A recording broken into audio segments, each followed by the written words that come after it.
শেষ পর্যন্ত তৃণমূলের ভয়ে, তৃণমূলের কোপে পড়বে এই ভয়ে শিরদাঁড়া খুলে ফেলে দিল।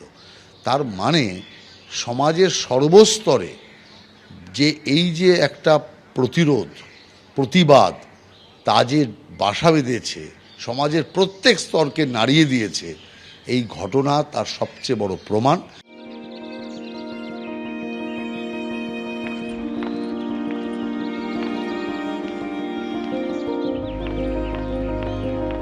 তার মানে শুধুমাত্র ভয় দেখিয়ে, শুধুমাত্র পুলিশের ভয়কে সামনে রেখে যদি মনে করা হয় যে সবটাকে বন্ধ করে দেওয়া হবে, তা সম্ভব নয়। এটা প্রমাণেই শিরদাঁড়াতে যারা করেছিল তারা তো নিজের মন থেকে করেছিল, তারা তো ওই চিন্তা করেনি। কিন্তু এখন দেখছে নানান চাপ, নানান তাপে যে তাদের অবস্থা খারাপ হতে পারে, অতএব দলেও তাদের অনেকটা বাড়ত অবস্থা হতে পারে। সেই কারণের জন্য এখন শ্যামরাখি না কুলরাখি করতে করতে শিরদাঁড়াকেই ডাস্টবিনে ফেলে দিয়েছে। মাত্র 4 দিন, 4 দিনেই শিরদাঁড়া ভাঙল বেলেঘাটার ক্লাবের। বেলেঘাটা গান্ধী মাঠ ফ্রেন্ডস সার্কেলের এবারের মণ্ডপ সজ্জায় ব্যবহার করা হয়েছিল শিরদাঁড়া।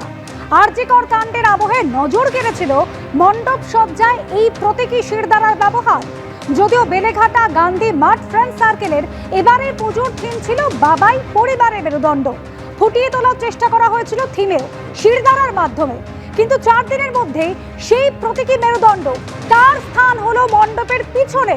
মণ্ডপ সজ্জায় আর ব্যবহার করা হচ্ছে না সেই প্রতীকী মেরুদণ্ড, বদলে মণ্ডপের সামনে শোভা পাচ্ছে কাদের ছবি?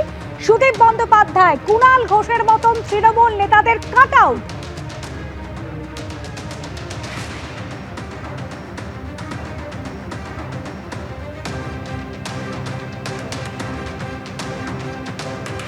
আরজিকরের ঘটনার পর শিরদাঁড়া প্রাসঙ্গিক হয়ে ওঠে।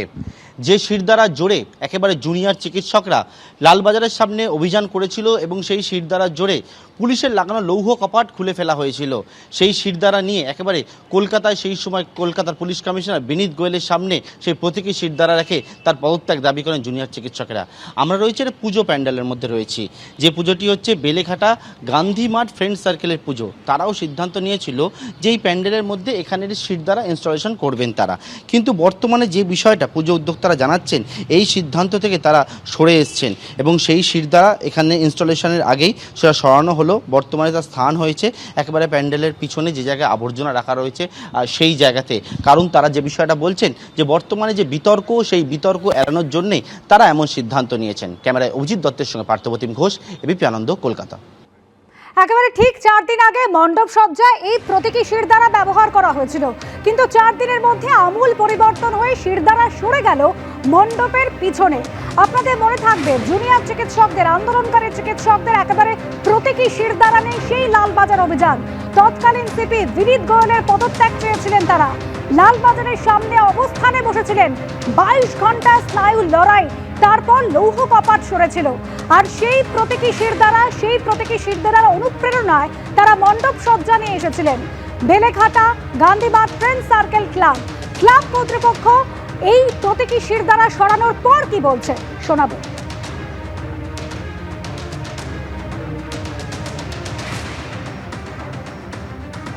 অবশেষে আমরা সিদ্ধান্ত নিলাম যে যেটা নিয়ে এত বিতর্ক হচ্ছে সেটাকে নয় বাদ দিয়ে আনন্দটা হোক, দুর্গা উৎসবের মতন থাকুক, আন্দোলনের মতো থাকুক। না, শীর্ষ নেতৃত্বের সঙ্গে সেরকম কিছু কথা হয়নি, তবে মানে আমাদের মনে হলো যে এইটা এখন হয়তো প্রাসঙ্গিকতার মধ্যে জড়িয়ে আছে ব্যাপারটাকে, তো সেই জন্য আমরা এইটা থেকে একটু বিরত থাকতে চাইছি। হ্যাঁ, দলের যারা বাইরে একেবারে কুণাল ঘোষ, সুদীপ বন্দ্যোপাধ্যায়ের ছবি, তাদের সঙ্গে কথা না, তাদের সঙ্গে ইনফ্যাক্ট সেরকম কোনো কথা হয়নি, বা তারা এরকম কোনো আমাদেরকে কিছু বলেও নি। কিন্তু কথা হচ্ছে যে আমরা বিতর্কটাকে এড়িয়ে চলতে চাইছি, এর চেয়ে আর বেশি কিছু না। বিতর্কটাকে এড়িয়ে চলতে চাইছি, দেখা যাক সামনের বছর অন্য কিছু চিন্তাভাবনা করে করব। তবে পুজো উদ্যোক্তা তিনি বলছেন বিতর্ক এড়াতেই এই সিদ্ধান্ত। পুজোর মতন থাক, আন্দোলনের মতো। কিন্তু ঠিক 4 দিন আগে এই পুজো উদ্যোক্তা এই শিরদাঁড়ার ব্যবহার নিয়ে, মণ্ডপ সজ্জায় শিরদাঁড়ার ব্যবহার নিয়ে কি বলেছিলেন শোনাবো। সিদ্ধারা সোজা মানে সোজা মানে সর্বক্ষেত্রেই আপনি বলতে পারেন, এটা স্পেসিফিকভাবে কিছু বলা যায় না। সিদ্ধারা সোজা মানে সিদ্ধারা সবাই সোজা করে কাজ করতে পারে, তো সেটাকে আমরা দেখাচ্ছি। বাবাদের মানে আমরা ছেলেরা কী হয়, আমরা প্রত্যেকে সাংসারিক, প্রত্যেকে আমরা আমাদের সংসার আছে, সেটাকে মেনটেন করার জন্য আমাদের সত্যি সিদ্ধারাটাকে সিধে রেখে কাজ করতে হয়। তো সেই জিনিসটাকে আমরা ফুটিয়ে তোলার জন্য এই জিনিসটাকে করেছি। সমাজেও সবাইকে সিধে রেখেই কাজ করতে হবে, কিছুকে মিলিয়ে হচ্ছে সিদ্ধারা। তো সেই জায়গাটাকে আমরা মেনটেন করতে চাইছি, আর সেই জায়গাটার জন্যই আমরা বারবার করে সিদ্ধারাটাকে দেখাতে চাইছি। কারণ যে সিদ্ধারা হচ্ছে একটা মানুষের মানে খুব প্রয়োজনীয় জিনিস, যেই জায়গাটা সিধে না থাকলে সেই জিনিসটা বাঁচে না। আর এই ঘটনার সামনে আসতে ইতিমধ্যে রাজনৈতিক বিতর্ক শুরু হয়ে গিয়েছে। বিজেপির তরফ থেকে বলা হচ্ছে তৃণমূল নেতাদের চাপে এভাবে শিরদাঁড়াকে সরিয়ে দেওয়া হচ্ছে। বিজেপি নেতা রাহুল সিনহা কি বলেছেন শোনাবো।